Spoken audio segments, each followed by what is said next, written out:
Shalom. Halo, shalom. Anda bersuka cita malam hari ini, amin? Siapa yang percaya bahwa Tuhan ada di tengah-tengah kita, bisa lambaikan tangan. Bisa sekali lagi kasih kemuliaan yang paling meriah buat Allah kita. Haleluya. Ya. Mari buka sama-sama saya di dalam Kisah Para Rasul pasal yang ketiga. Ya. Saya senang ada di tengah-tengah orang-orang Lombok ya.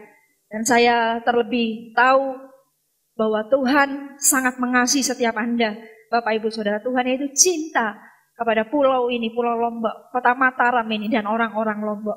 Ya, Anda merasa dicintai Tuhan? Bisa sekali lagi kasih kemuliaan buat Allah kita. Haleluya. Kisah Para Rasul pasal yang ketiga, ayat yang pertama sampai ayat yang ke-10. Yang sudah ketemu katakan puji Tuhan.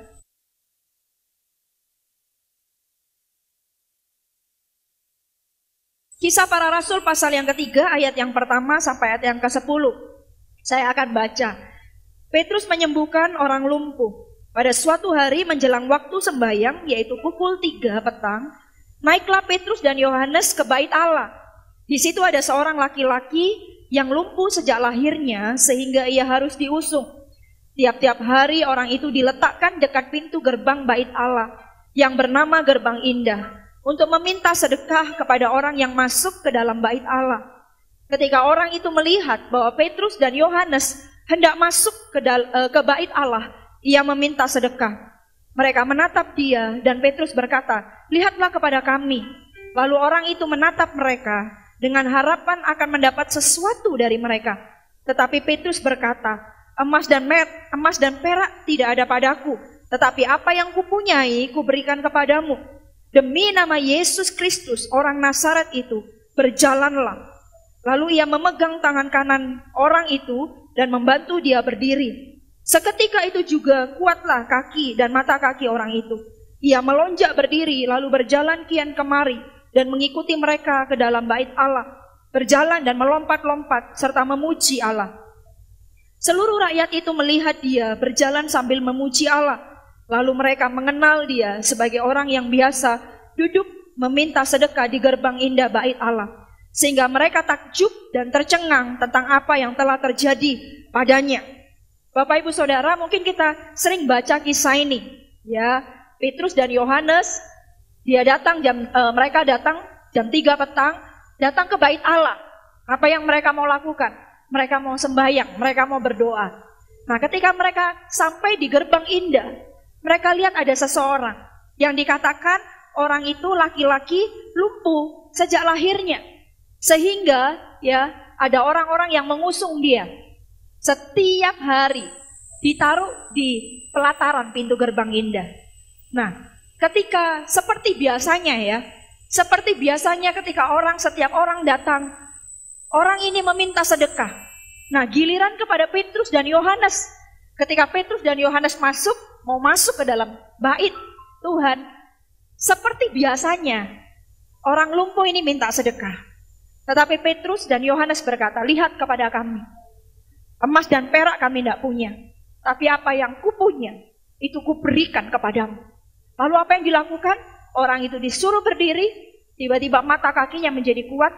Orang itu dikatakan di ayat yang ke-8, ia melonjak berdiri lalu berjalan kian kemari dan mengikuti mereka ke dalam bait Allah. Berjalan dan melompat-lompat serta memuji Allah. Wah, luar biasa.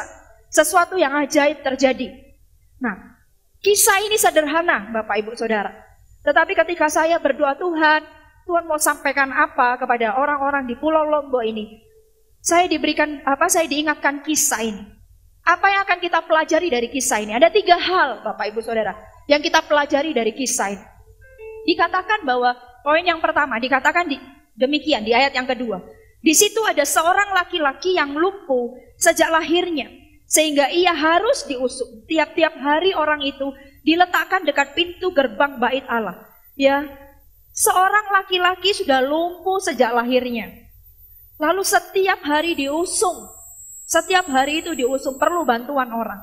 Lalu dikatakan di ayat yang ke-8 demikian. Ia melonjak berdiri, lalu berjalan kian kemari dan mengikuti mereka ke dalam bait Allah. Di ayat yang kedua orang ini lumpuh. Tapi di ayat yang ke-8 ketika Petrus dan Yohanes berkata bahwa emas dan perak tidak ada padaku, tapi apa yang kupunya, kuberikan kepadamu, berjalan sekarang. Sesuatu terjadi, yaitu orang itu bisa berjalan. Bapak Ibu Saudara, kisah ini yang pertama, poin yang pertama, saya mau beritahukan. Kekristenan itu tidak bicara tentang agama. Kekristenan itu bicara tentang perubahan hidup, Bapak Ibu Saudara. Ada sesuatu yang berubah. Dari seorang yang lumpuh, sejak lahirnya, diusung terus setiap hari. Yang ada orang-orang yang selalu mengusung orang ini. Ditaruh di pelataran Gerbang Indah. Selalu, setiap hari. Saya tidak tahu itu sudah berapa tahun. Puluhan tahun orang itu terus. Dia cuma bisanya lumpuh. Karena dia tidak bisa berjalan. Namanya orang lumpuh nggak bisa berjalan. Perlu bantuan orang. Tetapi di ayat yang ke-8. Ketika Petrus Yohanes datang. Dan berkata bahwa emas dan perak tidak ada padaku. Tapi apa yang kupunya, kuberikan kepadamu. Jalan sekarang. Dalam nama Tuhan Yesus jalan. Ada sesuatu yang berubah. Orang itu tidak lagi lumpuh. Orang itu tiba-tiba mata kakinya menjadi kuat. Orang itu bisa berdiri, melompat-lompat, memuji Tuhan. Dan orang itu bisa masuk ke dalam pelataran, bisa masuk ke dalam bait Tuhan. Tidak lagi duduk di pelataran. Bapak Ibu Saudara, kekristenan bicara adalah perubahan hidup. Bukan berapa lama Anda menjadi orang Kristen. Bukan. Kekristenan itu bukan agama. Kekristenan itu bicara tentang perubahan hidup. Ada sesuatu yang berubah dalam hidupmu. Itulah Kristen. Karena sesungguhnya Kristen bukanlah agama. Kristen itu adalah pengikut Kristus. Dan kalau Kristus yang kita punya itu adalah Kristus yang kudus, maka kita pengikutnya. Kita harus hidup dalam kekudusan. Katakan amin. Harus ada sesuatu yang berubah dalam hidup kita. Pertanyaannya adalah kalau hari ini, malam hari ini, Anda tidak berubah. Bapak Ibu Saudara, apakah sungguh-sungguh Anda dikatakan Anda adalah pengikut Kristus? Karena seorang pengikut Kristus dikatakan orang itu mengalami perubahan. Orang yang dulunya lumpuh, ketika Petrus Yohanes berkata, emas perak aku tidak punya, tapi yang ku punya, ku berikan kepadamu. Jalan sekarang. Dalam nama Yesus jalan. Langsung orang itu jalan. Bapak Ibu Saudara, dikatakan seketika itu juga. Seketika itu juga mata kaki orang ini menjadi kuat. Dan orang ini bisa berjalan. Ada sesuatu yang berubah. Come on Bapak Ibu Saudara. Kristen itu adalah perubahan hidup. Kristen adalah sesuatu yang berubah. Sakius, siapa Sakius? Seorang pemungut cukai. Pada waktu itu, pada zaman itu dia adalah orang yang begitu jahat. Orang semua gak suka sama dia. Dia seorang pemungut cukai. Semua orang benci gitu ya. Sebenci sama dia. Suatu ketika dia dengar kabar bahwa ada Yesus datang ke kotanya. Lalu apa yang dia lakukan? Dia pengen tahu siapa Yesus. Sama seperti Anda hari ini. Saya tidak tahu mungkin bagaimana Anda datang ke tempat ini. Apakah Anda lihat baliho? Atau Anda lihat brosur? Atau Anda diajak teman? Diajak rekan atau saudara? Ataukah Anda juga mungkin lihat di publikasi-publikasi yang ada? Apapun itu bagaimana Anda datang ke tempat ini? Yang saya tahu bahwa Tuhan memilih Anda, katakan amin. Tuhan yang mengirimkan Anda ke tempat ini. Sama seperti Sakius. Tiba-tiba dia itu tertarik. Dia itu tertarik mau ketemu Tuhan. Dia tertarik orang siapakah Yesus ini. Bapak Ibu Saudara, kalau Anda tertarik datang kepada Tuhan, saya tahu itu pekerjaan Tuhan. Katakan amin. Siapa bisa mengubah hati manusia? Siapa yang bisa membuat Anda datang ke tempat ini? Siapa yang bisa membuat Anda datang ke KKR ini? Kalau bukan Yesus namanya. Seperti Sakius, dia hatinya pengen lihat Tuhan. Ini orang yang jahat. Dia hatinya pengen lihat Tuhan. Padahal dia dengar Yesus itu menyembuhkan. Yesus itu membuat perubahan. Dia tahu itu. Dan hatinya tergerak. Aku pengen lihat siapa Yesus. Saudara, kalau Anda punya hati seperti itu, bersyukur.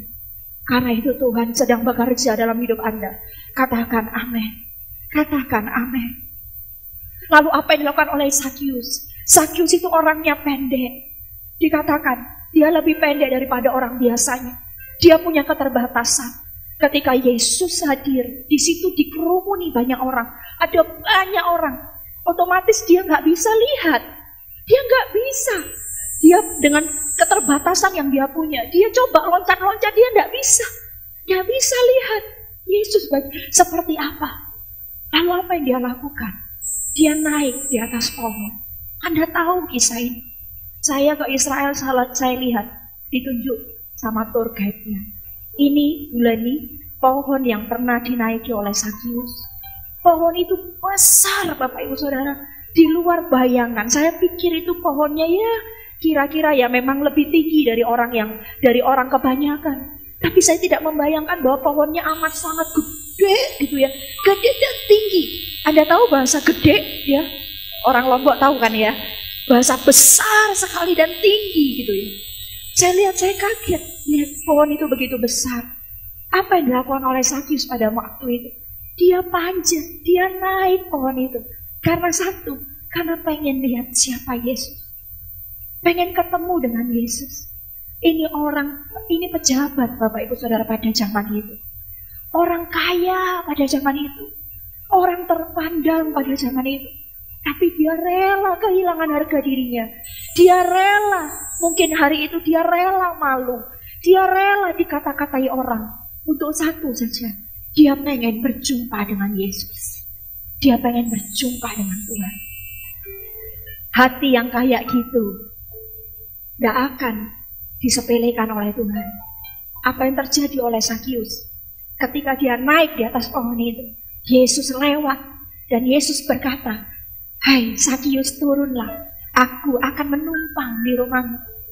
Tuhan panggil, "Hai Sakius, turun, aku akan menumpang di." Apakah Tuhan Yesus pernah kenalan sama Sakius? Ya, Bapak Ibu Saudara. Dengan kata lain, malam hari ini juga Yesus mengenal nama Anda pribadi lepas pribadi. Tuhan itu tahu bahkan seluruh apa yang terjadi di hidupmu. Apa yang ada dalam diri Anda dari ujung rambut hingga ujung kaki. He knows. Yesus tahu. Sekalipun kita begitu sempurna menutup segala sesuatunya. Tapi saya mau beritahu, tidak ada yang tersembunyi di hadapan Allah kita. Dia tahu. Dia berkata, "Sakius." Sama seperti malam hari ini. Dia berkata kepada Anda, siapa nama Anda? Tuhan panggil nama Anda hari ini. Dia kenal pribadi Anda. Turunlah, aku akan menumpang ke rumahmu. Tuhan mau masuk di hidup Sakius, Bapak Ibu Saudara. Tuhan mau masuk dalam hidupnya. Lalu apa yang terjadi? Sakius begitu gembira, dibukalah rumahnya, Yesus masuk di sana. Banyak orang mencemooh. Dengar saya Bapak Ibu Saudara, jangan dengar kata-kata manusia. Dengarlah apa yang Yesus katakan dalam hidupmu. Katakan amin. Katakan amin. Apa yang Yesus katakan? Aku mau menumpang di rumahmu Sakius, itu udah cukup. Aku mau masuk di hidupmu Sakius. Aku mau menumpang di rumahmu. Aku mau singgah di rumahmu. Aku mau lakukan sesuatu di rumahmu. Banyak orang berkata-kata, kenapa Yesus masuk ke rumah pemungut cukai? Kenapa ini? Kenapa itu? Tapi Yesus tidak ambil pusing. Yesus tahu satu hal, bahwa aku mau bekerja dalam hidupmu. Itu saja. Dan Sakius tahu bahwa yes Lord, segala kerinduan hatinya terbayarkan. Dia sampai naik di atas pohon, terbayarkan. Itu ayat yang berkata, barang siapa lapar dan haus akan Tuhan, Dia yang akan memenuhi hidup Anda. Itu Sakius lapar dan haus akan Tuhan. Apa yang terjadi ketika Yesus ada di rumahnya Sakius? Lalu Sakius berkata begini, Tuhan, kalau ada orang di antara orang ini yang aku peras, aku akan kembalikan kepada mereka 4 kali lipat. Itu sesuatu berubah, sesuatu terjadi dalam hidup Sakius. Ada sesuatu yang berubah. Sakius ini pemungut cukai. Bagi dia uang itu adalah segalanya. Bagi dia uang itu benar-benar digenggam di tangannya. Bagi dia uang itu sesuatu yang sangat berharga di hidupnya. Tapi ketika Yesus masuk rumahnya, ketika Yesus ada di hidupnya, sesuatu yang ajaib terjadi. Dia berkata, kalau ada di antara orang ini yang aku peras Tuhan, aku akan kembalikan kepadanya 4 kali lipat. Siapa yang bisa mengubah hidup seseorang? Kalau bukan Yesus namanya, katakan amin. Katakan amin. Bisa kasih kemuliaan yang paling meriah buat Allah kita. Sekalipun dosa kita begitu banyak, Dia Allah sanggup mengampuninya. Dia Allah sanggup mengampuni hidupmu. Dan hidupmu dia sanggup memulihkan. Kita semua katakan amin. Bisa kasih kemuliaan yang paling meriah. Sekali lagi buat Allah kita. Kekristenan itu adalah perubahan hidup. Perubahan hidup. Bapak Ibu Saudara, saya tidak mengerti ini. Sampai saya berjumpa dengan Tuhan. Ketika 16 tahun yang lalu. Saya Kristen sejak kecil, tetapi saya tidak mengerti tentang perubahan hidup. Saya melayani Tuhan, tapi hidup saya tetap sama. Dosa tetap jalan. Tidak ada seorang pun tahu. Saya begitu rapi menutupinya. Tidak ada satu pun. Buat orang tua saya adalah anak yang baik-baik saja. Tapi saya tahu bahwa di depan Allah kita, Sang Pencipta kita, sesungguhnya tidak ada yang tersembunyi. Bapak Ibu Saudara, kita ini semua telanjang. Katakan amin. Katakan amin. Kita semua ini telanjang. Sampai 16 tahun yang lalu ketika saya datang di sebuah ibadah. Saya datang. Ketika itu saya duduk paling belakang. Saya tidak pernah mengalami itu. Ketika saya pertama kali, saya itu di lantai 2. Saya mulai menginjakkan kaki saya di anak tangga pertama. Saya sudah nangis di jamaah Tuhan. Saya pikir bahwa saya ini dari dulu, mungkin ya, waktu masih kecil itu tidak pernah bolos sekolah minggu. Saya selalu di gereja. Tapi saya mengalami sesuatu yang tidak pernah saya alami. Saya kedengar pujian itu saya bisa nangis. Loh ini kenapa? Gitu. Saya tidak tahu itu Tuhan. Saya tidak tahu, saya cuma nangis. Sepanjang ibadah itu. Orang-orang melompat-lompat, saya nangis. Selesai firman, sepanjang firman, selesai doa berkat, saya tetap nangis. Sampai akhirnya teman saya ajak, Lan, mau enggak minggu depan datang ke gereja lagi? Saya bilang, saya mau. Lalu minggu depan saya berangkat lagi. Dan saya mengalami hal yang sama lagi. Di anak tangga yang pertama saya tiba-tiba dengar pujian itu, saya tuh nangis. Saya tidak tahu kalau itu saya di jamaah Tuhan. Saya tidak mengerti itu. Saya nangis. Saya naik terus sampai di lantai 2. Sepanjang ibadah itu, saya nangis terus. Dan ketika itu, pengkhotbahnya berkata, siapa yang mau terima Yesus sebagai Tuhan dan Juru Selamat? Majulah ke depan. Saya tahu bahwa saya Kristen sejak kecil. Dan saya tahu bahwa saya ini bahkan melayani Tuhan. Saya melayani Tuhan, buat saya Yesus bukan pribadi yang asing. Tapi hari itu, beliau berkata, tidak peduli apapun agamamu, kalau hidupmu tidak berubah, engkau perlu Yesus. Dan saya tahu itu saya, Bapak Ibu Saudara. Saya tidak ambil pikir panjang, saya keluar dari bangku saya itu di belakang. Saya keluar dari bangku saya maju, saya lari ke depan. Saya terima Yesus hari itu, 16 tahun yang lalu. 26 September tahun 2000. Saya altar kok, saya maju, saya nangis di jamaah Tuhan. Dan semenjak hari itu, benar firman Tuhan ini dikatakan di Kisah Para Rasul 3 ini, di ayat yang ke-7. Lalu ia memegang tangan kanan orang itu dan membantu dia berdiri. Seketika itu, detik itu juga, sesuatu yang ajaib terjadi. Hari itu Bapak Ibu Saudara, 26 September tahun 2000. Seketika itu juga sesuatu terjadi dalam hidup saya. Hati saya diubahkan Tuhan. Hidup saya dimulai dari hati saya.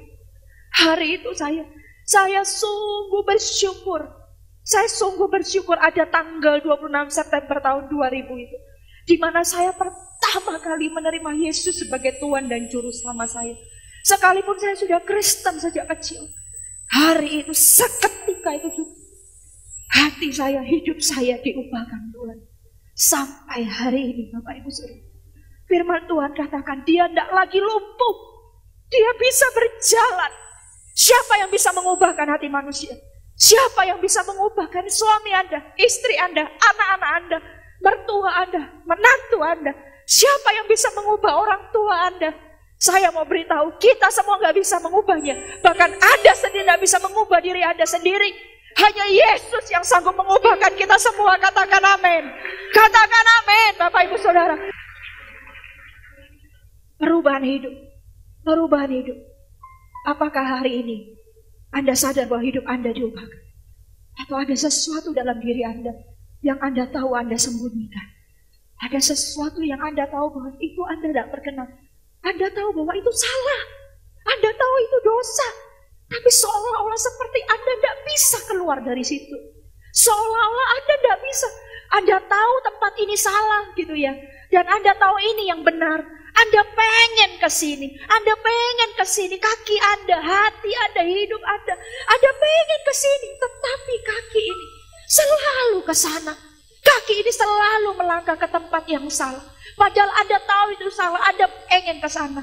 Anda pengen. Bapak Ibu Saudara, siapa yang sanggup melepaskan setiap belenggu di hidup Anda? Yesus namanya. Siapa yang sanggup melepaskan setiap belenggu? Setiap hal-hal apapun, keterikatan apapun di dalam hidupmu. Saya mau beritahu Yesus namanya. Yesus namanya. Hari ini juga, malam hari ini saya tahu akan ada banyak orang dilepaskan. Akan ada banyak setiap belenggu itu dilepaskan oleh Tuhan. Sehingga Anda yang tahu bahwa ini salah, pulang dari tempat ini, Anda akan hidup benar bersama dengan Tuhan. Katakan amin. Katakan amin. Bisa kasih kemuliaan paling meriah buat Allah kita. Anda akan hidup benar. Tidak ada lagi yang bisa menarik Anda ke dalam dosa. Tidak ada lagi yang bisa menarik Anda untuk terus berbuat dosa.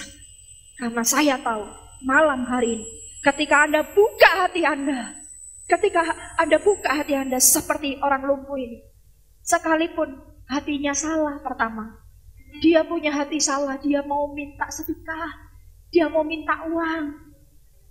Apapun hari ini, motivasi Anda datang ke tempat ini. Emas dan perak tidak aku punya. Tapi apa yang ku punya, ku berikan kepadamu. Yaitu Yesus Kristus namanya. Nama yang begitu ajaib dan luar biasa. Katakan amin. Yang kedua, apa yang kita pelajari dari kisah ini? Yang kedua, Bapak Ibu Saudara, dikatakan begini. Di situ ada seorang, masih di ayat yang kedua. Seorang laki-laki yang lumpuh sejak lahirnya. Sehingga ia harus diusung. Tiap-tiap hari orang itu diletakkan dekat pintu gerbang bait Allah. Yang bernama Gerbang Indah. Untuk meminta sedekah kepada orang yang masuk ke dalam bait Allah. Poin yang kedua, kisah ini bicara tentang apa? Poin yang kedua, Bapak Ibu Saudara, bicara tentang Kristen pelataran. Orang ini dikatakan bahwa dia lumpuh dan dia ditaruh di pelataran. Ditaruh di dekat pintu gerbang bait Allah. Jadi dia tuh di pelataran. Bapak Ibu Saudara, Tuhan mau kita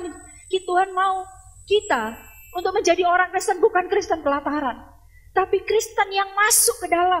Katakan amin. Oleh karena itu apa yang dilakukan oleh Yesus? Ketika Petrus datang, lihat orang itu, dia tidak kasih uang. Apakah dia nggak punya uang? Menurut saya dia punya uang. Tapi itu tidak dilakukan oleh Petrus dan Yohanes. Tapi apa yang dia lakukan adalah, ayo aku bawa kamu dari pelataran masuk ke dalam bait Allah. Coba kalau kita lihat ayatnya, dikatakan, ayat yang ke-8, ia melonjak berdiri, lalu berjalan kian kemari, dan mengikuti mereka ke mana Bapak Ibu Saudara? Halo, mari sama-sama baca kemana? Ke dalam bait Allah. Tuhan tidak pernah menghendaki kita menjadi Kristen pelataran. Tuhan menghendaki kita menjadi Kristen di dalam bait Allah. Kenapa? Di pelataran banyak orang berjual beli, Bapak Ibu Saudara. Ketika Tuhan Yesus datang ke bait Allah, apa yang dilakukan oleh Yesus? Dia memporak-porandakan pelataran bait Allah. Kenapa? Karena ada banyak orang berjualan, jualan binatang, orang berjudi, ada banyak hal-hal duniawi di pelataran. Sehingga apa yang dilakukan oleh Yesus? Yesus marah, dia membalikkan segala sesuatunya. Dan Tuhan berkata, cinta akan rumahku itu menghanguskan hati. Tuhan mau kita tidak menjadi Kristen pelataran. Tuhan mau kita menjadi Kristen, masuk ke dalam bait Tuhan. Seperti Yeskiel katakan, 1000 hasta tenggelam. Lalu dikatakan, itu masih semata kaki. Berkata lagi, masuk lagi 1000 hasta lagi. Masuk 1000 hasta, itu sampai di lutut. Tuhan berkata lagi, masuk lagi 1000 hasta lagi, sampai di pinggang. Suruh masuk lagi, dikatakan tenggelam. Bapak Ibu Saudara, Tuhan mau kita menjadi Kristen bukan pelataran, tapi Kristen di dalam, Kristen di ruang Maha Kudus. Kenapa?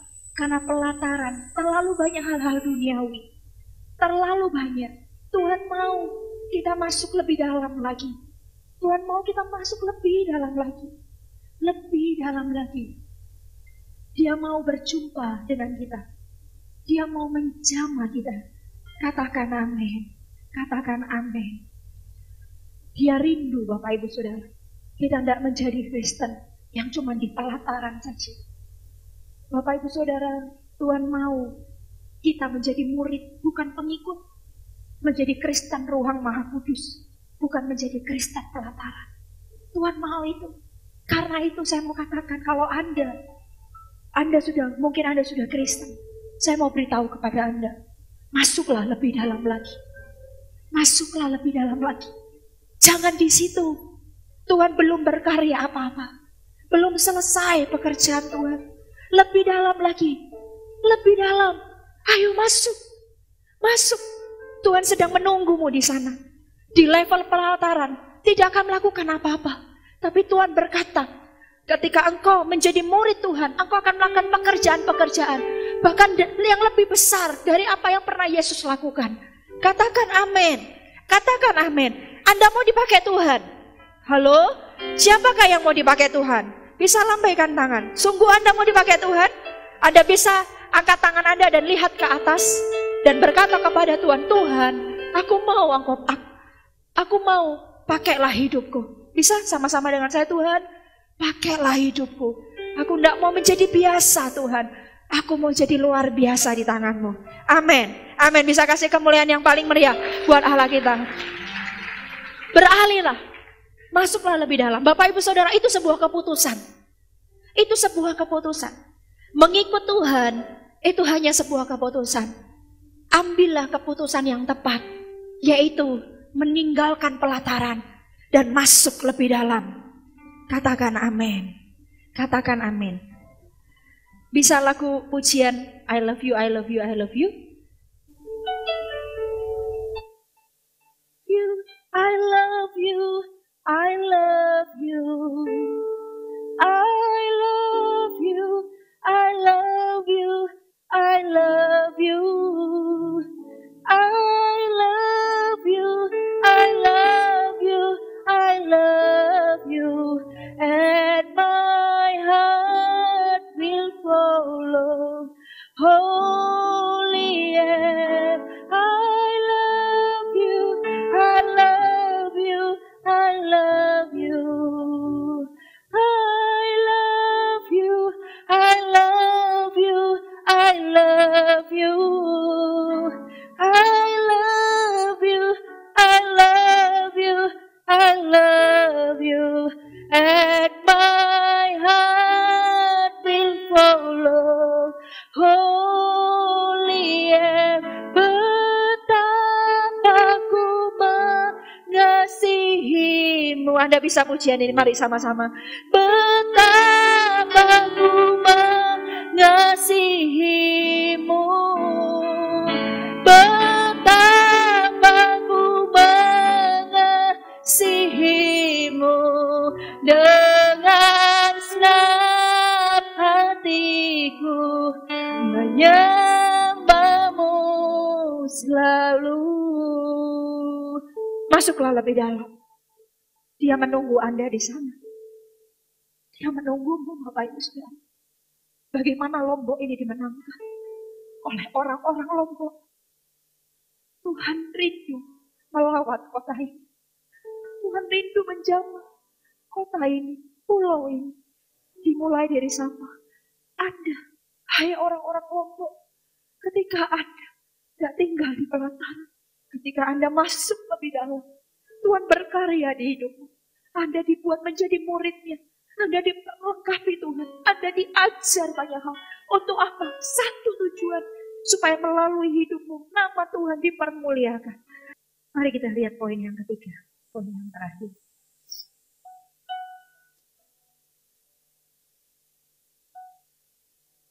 Masih ayat yang sama dikatakan. Ayat yang ke-6 kita lihat ini.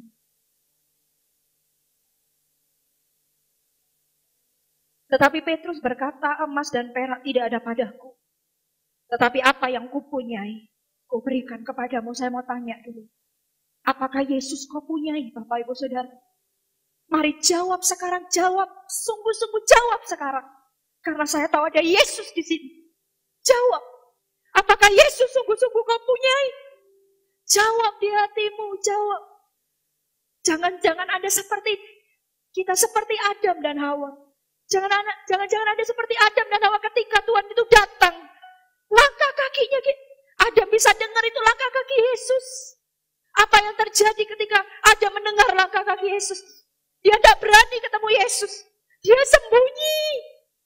Dia sembunyi, Bapak Ibu Saudara. Apakah Yesus sungguh-sungguh kau punyai? Kenapa Adam sembunyi? Karena dia tahu bahwa ada sesuatu yang salah di hidupnya. Ada sesuatu yang tidak benar di hidupnya. Sehingga dia takut ketemu dengan Tuhan. Takut berjumpa dengan Tuhan.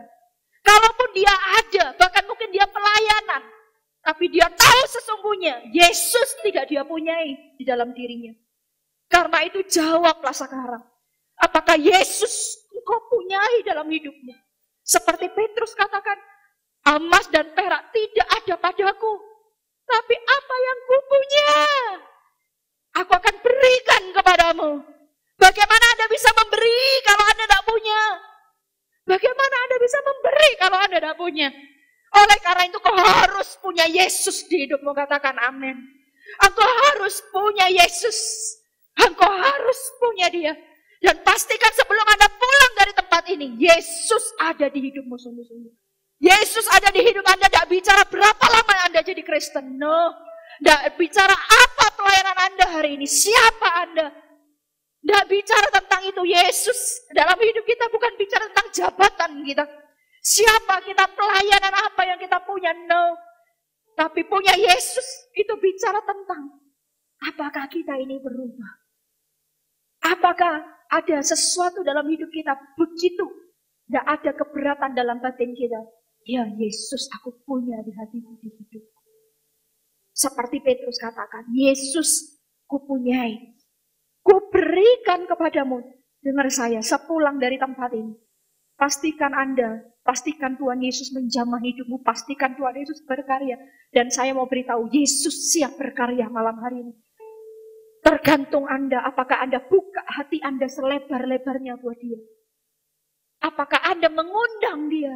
Apakah Anda meresponi? Saya percaya hari ini ada sesuatu yang terjadi, ada sesuatu yang mengetuk pintu hati Anda, ada sesuatu yang bergejolak terjadi dalam hidupmu. Itu Tuhan sedang berkarya. Yesus sedang bekerja. Dan dia seolah-olah sedang mengetuk pintu hatimu. Dia mengetuk pintu hatimu. Adakah orang yang membukanya buat dia? Adakah orang yang membukanya?